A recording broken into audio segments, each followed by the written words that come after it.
Terima kasih Anda masih bersama kami pemirsa. Fenomena Citayam Fashion Week menarik perhatian karena para remaja nongkrong di pusat Jakarta dengan gaya yang unik. Dan kami ajak Anda untuk melihat lebih dekat fenomena unik Citayam Fashion Week bersama rekan Bayu Pradana.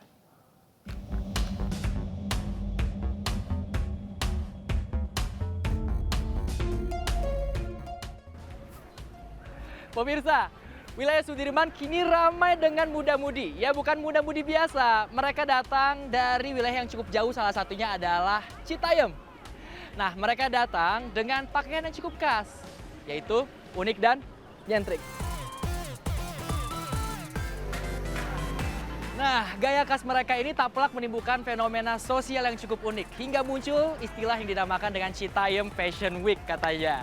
Lantas apa yang membuat pemuda-pemudi ini memilih Duku Atas sebagai tempat nongkrong mereka? Namanya siapa nih? Salpa. Namanya siapa? Salpa. Saufa. Hah. Nama asli? Iya. Kalau nama tongkrongan? Empat. Empa. Hah. Oh, Empa dari mana nih? Dari Parung. Dari Parung, jauh amat main ke sini. Naik apa? Naik kereta. Naik kereta. Iya. Oke. Habis berapa ke sini biasanya? 50.000. 50.000 apa aja, Empa? Buat jajan sama bayar saldo. Jajan apa biasanya kalau di sini? Jajan es, sama makanan gitu doang. Oh. Sama siapa nih namanya nih? Dikoy bang, Diko, dari mana Koy? Citayam. Oh, Citayam beneran? Iya, Oke, Citayam. naik apa Koy ke sini Koy? Kereta. Kereta. Oh, kenapa milihnya ke Duku Atas Koy emang Koy? Ya lagi nongkrong bang. Oh, sering ke sini? Ya sering. Kalau nongkrong gini bawa duit berapa sih Koy kalau boleh tahu Koy? 20 kalau nggak gocap bang. 20 kalau nggak gocap. Iya. Itu buat beli apa aja Koy? Jajan-jajan, lapar kalau beli batagor kalau nggak tahu bulat. Oh, nggak minum tuh Koy? Kayak ular? Minum Oh, lah bang. minum. Iya. 20.000 tuh nongkrong dari jam berapa sampai jam berapa? Dari jam 2 sampai jam 10 malam. Lama juga Koy nggak dicariin Koy? Agak. Pemirsa, munculnya anak-anak Citayam hingga Bojonggede yang rela menempuh puluhan kilometer untuk ke Duku Atas untuk sekedar nongkrong hingga beradu outfit saja, ini perlu diapresiasi. Asalkan saat menongkrong tetap menjaga kebersihan dengan cara membuang sampah pada tempatnya. Bersama juru kamera Muhammad Faisal dan Raga Firdaus, saya Bayu Pradana. Sampai jumpa. Setelah dibubarkan paksa, Satpol PP Jakarta Pusat mendirikan posko protokol kesehatan untuk memantau Citayam Fashion Week di kawasan Sudirman. Petugas meminta para remaja mematuhi peraturan dan pulang sebelum jam 10 malam.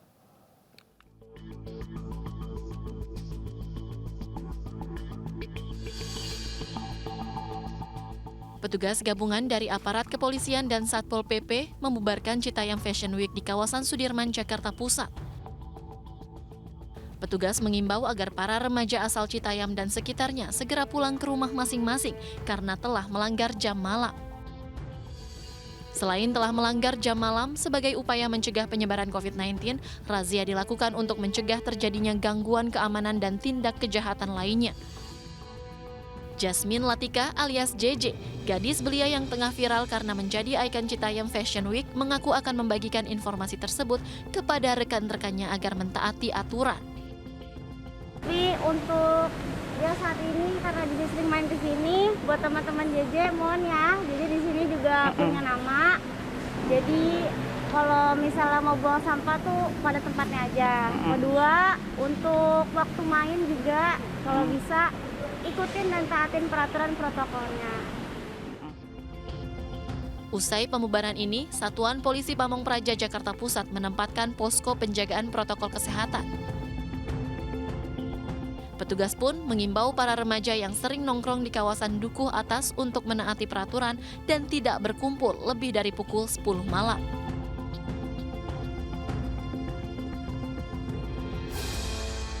Informasi lain pemirsa, selain kasus pencabulan, motivator Julianto Eka Putra juga tersandung kasus dugaan eksploitasi ekonomi. Polisi pun mendatangi SMA Selamat Pagi Indonesia untuk olah TKP.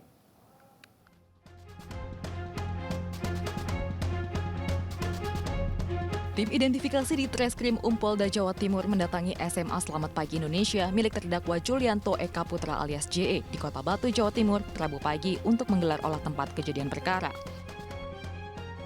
Kabid Humas Polda Jawa Timur, Kombes Pol Dirmanto mengatakan, olah TKP dilakukan setelah mendapatkan limpahan laporan polisi dari Polda Bali terkait dugaan eksploitasi ekonomi yang dilakukan Julianto Eka Putra. Dari limpahan dari kasus Bali ada 6 orang ya, yang menjadi korban daripada kasus eksploitasi ekonomi yang dilakukan oleh JE.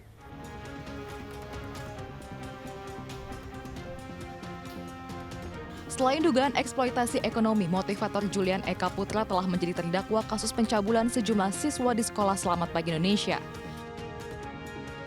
Terdakwa yang sebelumnya tidak ditahan dijemput paksa oleh tim gabungan dari Kejati, Kejari Malang, dan Ditreskrim Polda Jawa Timur. Kita berharap pelaku ini mendapatkan hukuman yang seberat-berat mungkin. Mengapa? Karena notabene pelaku ini sebagai seorang pendidik, tapi justru melakukan suatu tindakan yang tidak senonoh atau bilang amoral. Nah, permasalahan kekerasan seksual ini saya rasa menjadi suatu persoalan yang serius bagi bangsa kita, bangsa Indonesia, dan suatu kejahatan yang luar biasa. Kasus kekerasan seksual oleh Julianto Eka Putra ini terus menjadi sorotan karena lebih dari 1 tahun setelah belasan korban yang melaporkan kasus ini berjalan sangat lambat. Sementara itu terdakwa yang tak kunjung ditahan hingga 19 kali sidang.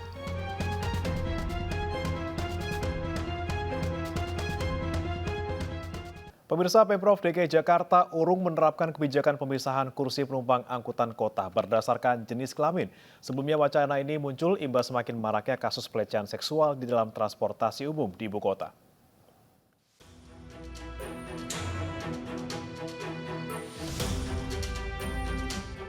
Di tengah imbauan menggunakan transportasi umum, warga ibu kota Jakarta justru dibayang-bayangi dengan aksi pelecehan seksual yang belakangan marak terjadi. Pemprov DKI Jakarta pun mengakui adanya peningkatan pelecehan seksual dibandingkan tahun lalu. Pemprov juga sempat mewacanakan adanya pemisahan kursi penumpang di dalam angkutan kota atau angkot berdasarkan jenis kelamin. Namun wacana tersebut mendapatkan respon negatif dari sejumlah pihak, termasuk Komnas Perempuan.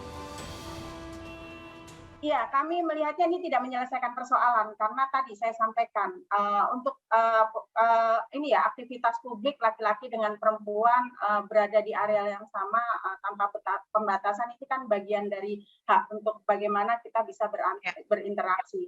Jadi perlu ada solusi-solusi lain untuk mengupayakan bagaimana upaya pencegahan kasus kekerasan seksual. Namun belakangan Pemprov DKI Jakarta urung menerapkan wacana tersebut. Salah satu alasannya, pemisahan kursi dikhawatirkan semakin membatasi ruang bagi perempuan untuk menaiki angkutan kota. Kalau di angkot, memang belum kita lakukan pemisahan ya. Jadi di angkot sekali lagi, Ibu belum ada pemisahan perempuan dan laki-laki. Ini baru wacana yang masih didiskusikan. Belum diberlakukan pembatasan perempuan atau laki-laki di angkot. Karena memang angkot ini tempatnya kecil sekali. Kemudian yang kedua juga setelah dicek kembali, ternyata jumlah penumpang perempuan itu jumlahnya lebih besar daripada laki-laki. Nah ini juga kalau diberlakukan, kita khawatir nanti yang perempuan akhirnya lama menunggu angkot karena harus menunggu angkot berikutnya karena tempatnya sudah penuh umpamanya atau tidak bisa dimasuki karena itu porsi laki-laki. Wacana pemisahan kursi di angkot berdasarkan jenis kelamin bukanlah tanpa pemicu. 4 Juli lalu, viral di media sosial, aksi pelecehan yang dilakukan oleh seorang pria di angkot M44 rute Tebet Kuningan. Korban karyawati berinisial AF merasa ada yang berusaha meraba bagian dadanya. Korban pun merekam momen usai kejadian dan juga menampilkan wajah pelaku. Yang tak kalah mencuri perhatian adalah aksi onan yang dilakukan oleh seorang pria di gerbong KRL. Sempat ditangkap dan dilepaskan, pelaku akhirnya ditangkap lagi di halte Grogol saat menaiki Transjakarta 8 Juli lalu. Keamanan dan kenyamanan pengguna transportasi umum sudah selayaknya menjadi perhatian Pemprov DKI maupun penyedia layanan. Masyarakat diimbau berani melaporkan peristiwa pelecehan seksual yang dialami ke pusat pelayanan terpadu yang disediakan Pemprov DKI Jakarta di nomor 112. Seorang pria di Lebak, Banten mengaku sebagai dewa matahari dan diduga menyebarkan ajaran sesat. Pemilik penginapan tersebut melarang pekerjanya untuk mengikuti ajaran Nabi Muhammad.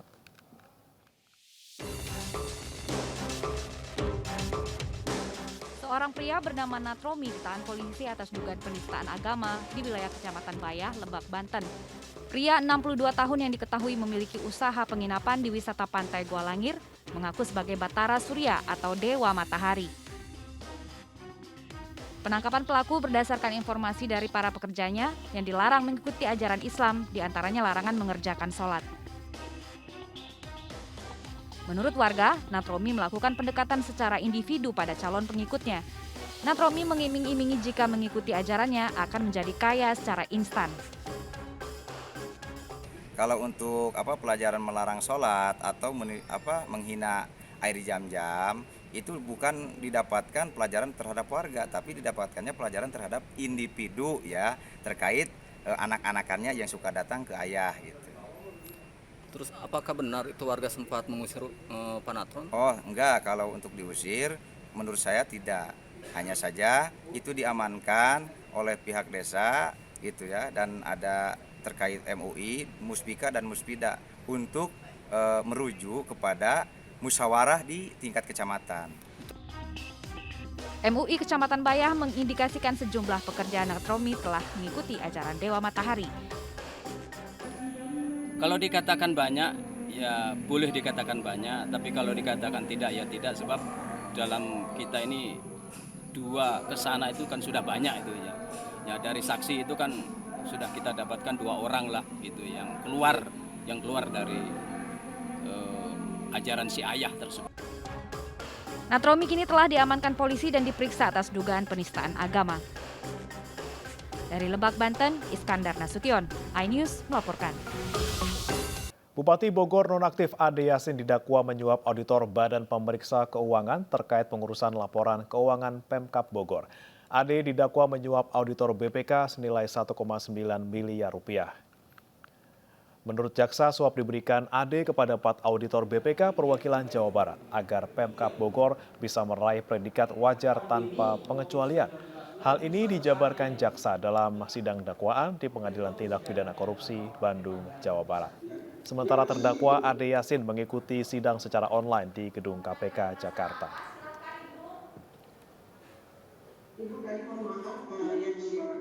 Tadi sudah dibacakan bahwa terdakwa Ade Yasin memerintahkan supaya orang kepercayaannya Ihsan untuk mengkondisikan BPK, yaitu supaya hasil LKPD tahun anggaran 2021 itu akan mendapatkan opini WTP. Dan itu juga sudah dilakukan untuk tahun sebelumnya. Waktu tahun 2020 juga seperti dakwaan juga bahwa Ade Yasin juga memerintahkan Ihsan juga dengan memberikan uang kepada anggota BPK agar hasilnya WTP. Pemirsa, karena akses jalan rusak, seorang ibu harus menggendong anak yang sakit sejauh 3 km ke puskesmas. Warga mengaku sudah meminta berulang kali perbaikan jalan ke pemerintah, namun belum juga mendapat perhatian.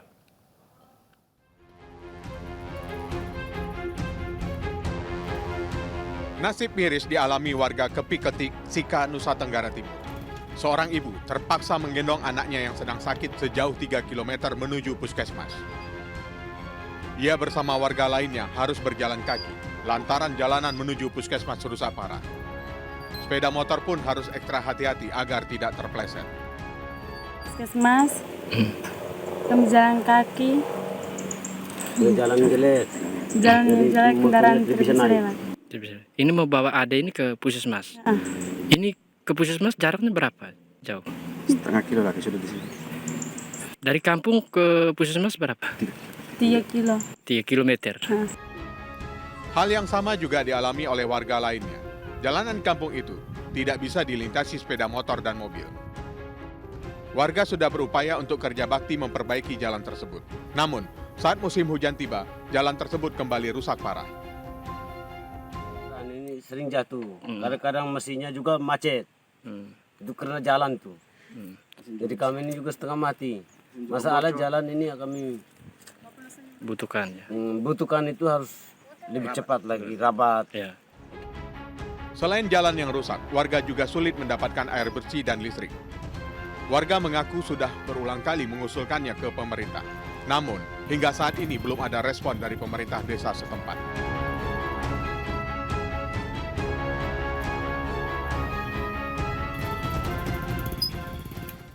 Pemirsa, Sekolah Dasar Negeri Sriwedari Solo, Jawa Tengah hanya punya 1 orang siswa di kelas 1 pada tahun ajaran 2022-2023 ini. Hal ini terjadi karena SDN Sriwedari berada di pusat kota yang merupakan lingkungan perkantoran dan jauh dari perkampungan. Kondisi yang sama juga terjadi di sekolah swasta di Gianyar, Bali.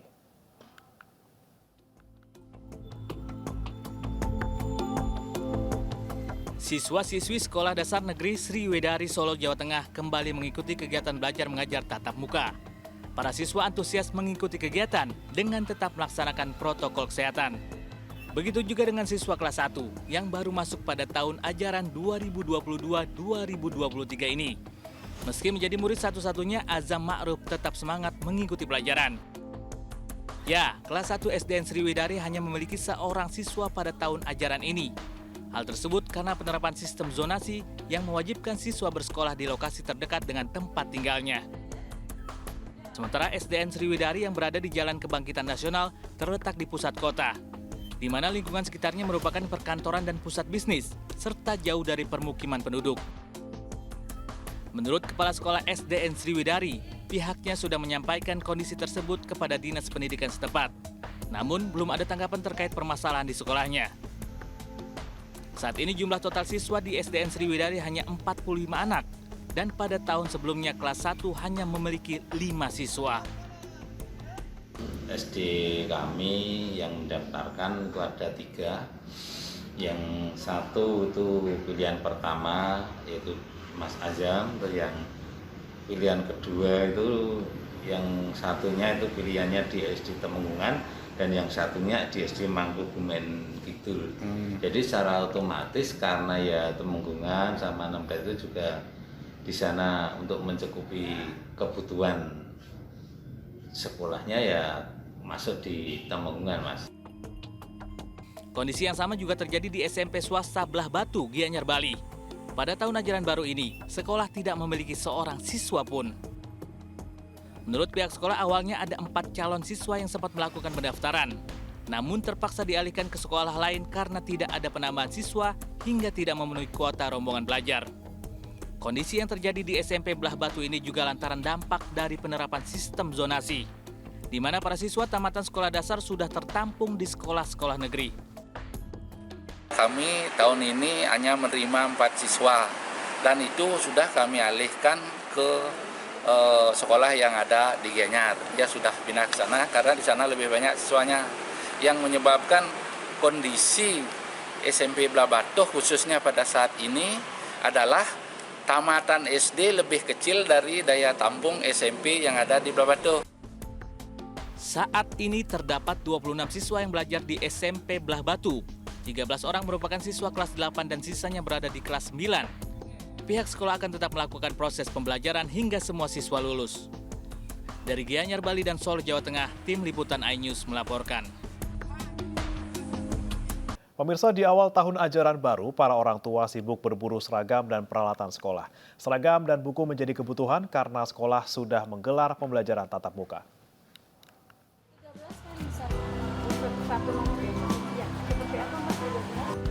Sebuah toko seragam sekolah di Jalan Pandi Giling, Surabaya menjadi sasaran para ibu untuk mencari seragam sekolah bagi putra-putrinya.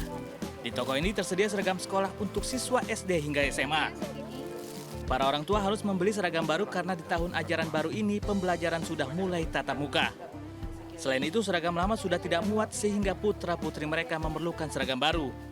Selain seragam, orang tua juga membeli atribut sekolah seperti dasi, topi, dan peralatan pramuka.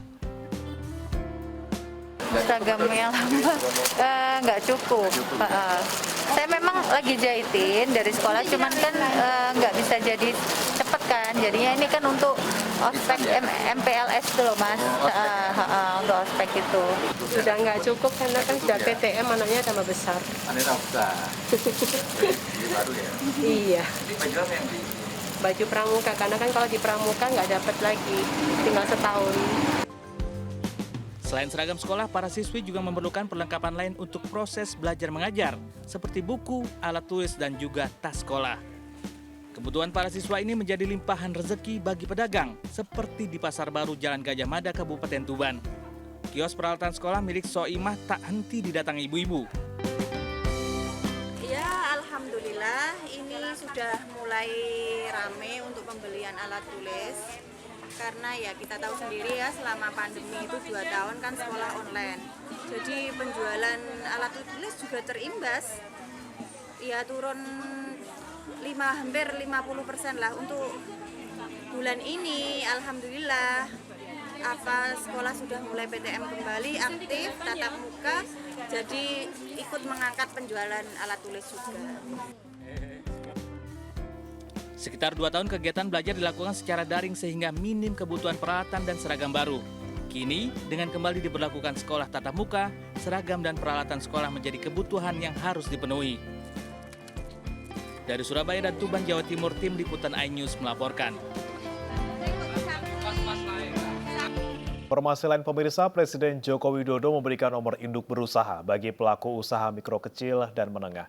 Pemberian 2.500 nomor induk berusaha ini dilakukan di Gor Nanggala, Markas Besar Kopassus Cijantung, Jakarta Timur.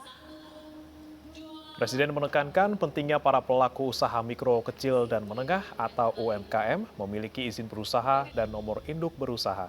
Hal ini mengingatkan bahwa UMKM memiliki kontribusi yang besar terhadap perekonomian dan penyerapan tenaga kerja di tanah air. Kepala Negara menginstruksikan pemerintah daerah untuk mendorong pengusaha UMKM segera mendapatkan NIB. Presiden juga memastikan bahwa proses pengajuan NIB sudah lebih cepat dibandingkan sebelumnya.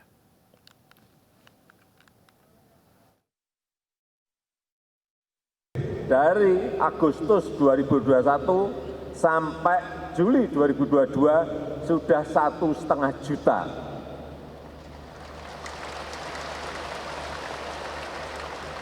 Dulu sebelum ada OSS itu per hari paling hanya 2.000 izin keluar. Hanya 2.000. Sekarang sudah sampai angka 7.000 sampai 8.000 per hari. Tapi yang saya minta bukan angka 7.000, 8.000 per hari. Yang saya minta 100.000 per hari izin harus keluar. Pemirsa, 2 hari jelang proses pemulangan, jemaah haji mendapat jatah 5 liter air zam-zam. Air zam-zam akan diterima jemaah saat tiba di daerah mereka. Petugas pelayanan pulang jemaah bersiap memulai fase pemulangan Jumat mendatang. Barang bawaan jemaah menjadi perhatian utama petugas dan otoritas keamanan penerbangan. Jemaah dilarang membawa barang aerosol, benda tajam, maupun cairan lainnya. Khusus air zam-zam, jatah 5 liter yang jemaah miliki akan dibagi saat tiba di asrama haji daerah masing-masing. Oh ya, sekarang dalam proses pengiriman. Dan ada beberapa yang sudah sampai di embarkasi aman. Setiap jemaah itu akan mendapatkan 5 liter air zam-zam secara free dari pemerintah. Petugas menekankan bahwa sistem distribusi air zam-zam ini mengutamakan keselamatan penerbangan. Tahun ini kami menerima edaran dari General Authority of Civil Aviation, GACA, yang merupakan otoritas penuh yang edarannya sangat keras. Kalau seandainya ada jemaah penumpang memasukkan air zam-zam tersebut, yang dipinalti bukan Kementerian Agama, bukan pemerintah, tapi airlines. Dan ini akan sangat berbahaya sekali ketika misalnya kita tetap meng-allow, kita tetap mengizinkan, katakan di sini, oke, kami kasih izin, tapi nanti ketika di remote area diperiksa ulang, ditemukan, mereka hanya gambling, Mbak. Mereka gambling hanya atau 5 sampai dengan 10 koper. Ketika 5 sampai 10 koper itu tiba-tiba ditemukan zam-zam, itu koper langsung dibalikan lagi ke Mekah. 4.675 jemaah haji akan dipulangkan dalam 12 penerbangan mulai Jumat dan Sabtu mendatang. Mereka berasal dari sejumlah wilayah, yakni Solo, Padang, Jakarta Bekasi, Jakarta Pondok Gede, dan Surabaya. Dari Mekah, Arab Saudi, Ahmad Sudraji, iNews melaporkan. Jelang Pilpres 2024, ribuan santri, ulama hingga masyarakat menggelar istighosah atau doa bersama. Mereka mendambakan sosok pemimpin yang peduli terhadap pesantren.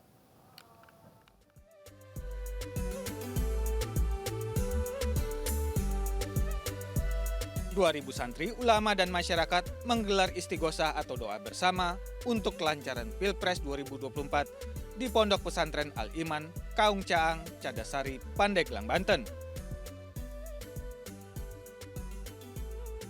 Mereka juga mendoakan Gubernur Jawa Tengah, Ganjar Pranowo, untuk menjadi presiden di 2024. Menurut para peserta istighosah, Ganjar dekat dengan ulama dan peduli terhadap pesantren. Tidak hanya silaturahmi, Ganjar juga kerap meminta nasihat kepada para ulama. Kita akan lakukan kegiatan seperti ini di kabupaten lain di Provinsi Banten. Saat ini kita sudah melaksanakan 2 kegiatan istighosa dan doa bersama di Kabupaten Serang dan saat ini di Kabupaten Pandeglang. Nanti insya Allah akan berlanjut ke kabupaten kota di Provinsi Banten yang lain. Ganjar juga peduli terhadap kesejahteraan 211.000 pengajar agama di Jawa Tengah dengan memberikan bantuan sebesar 281 miliar rupiah. Menparekraf mengunjungi pesantren Darul Hijrah Kalimantan Selatan. Kunjungan adalah bagian dari Santri Digitalpreneur Indonesia 2022. Menteri Pariwisata dan Ekonomi Kreatif Sandiaga Salahuddin Uno mengajak para santri menciptakan konten Islami. Hal itu disampaikan oleh Menparekraf saat melakukan kunjungan ke Pondok Pesantren Darul Hijrah di Desa Cindai Alus, Kecamatan Martapura, Kabupaten Banjar, Provinsi Kalimantan Selatan, sebagai bagian dari program SDI atau Santri Digitalpreneur Indonesia 2022. SDI sebagai wadah pelatihan dan peningkatan kapasitas santri dan generasi milenial dalam menghadapi tantangan industri digital kreatif. SDI akan terfokus pada program kreatif dan digital dilaksanakan secara offline selama 4 hari di 8 kabupaten kota terpilih, yaitu Tasikmalaya, Cirebon, Serang, Padang, Banjarmasin, Bondowoso, Sidoarjo, dan Bangkalan.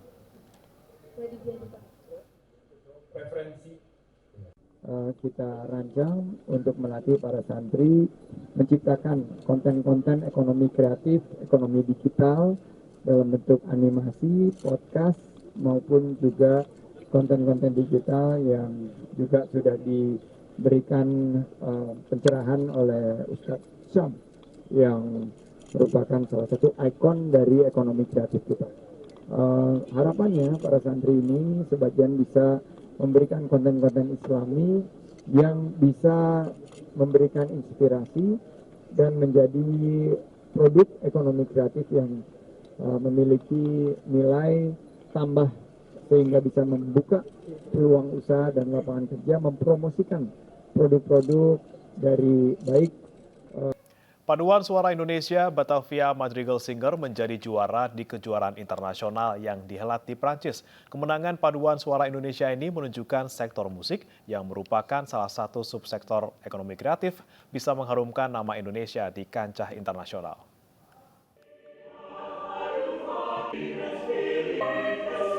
Nama Indonesia kembali harum di mata internasional setelah Paduan Suara Indonesia Batavia Madrigal Singer menjadi juara pertama di European Grand Prix for Choral Singer yang dihelat di Prancis. Menteri Pariwisata dan Ekonomi Kreatif Sandiaga Uno menyampaikan apresiasi dan ucapan selamat dalam acara perayaan kemenangan Batavia Madrigal Singer yang dihelat di kawasan Jakarta Selatan. Saya ucapkan selamat untuk BMS terus mengharumkan nama bangsa dan memberikan yang terbaik untuk kebangkitan bukan hanya ekonomi kreatif kita tapi juga kebangkitan Indonesia sebagai salah satu pusat seni, budaya, dan musik dunia. Kemenparekraf akan memberikan dukungan kepada sektor musik yang merupakan salah satu subsektor ekonomi kreatif dengan berbagai program yang telah dibuat oleh Kemenparekraf. Dari Jakarta, Stephen Patinama, Yulia Lorena, Tommy Hadikusumo, iNews melaporkan. Sejumlah rangkaian puncak acara kemeriahan Jakarta Fair Kemayoran 2022 sudah berlangsung. Salah satunya ajang kontes Miss Jakarta Fair 2022 yang menjadi ikon Jakarta Fair Kemayoran setiap tahun dan mampu menarik perhatian masyarakat.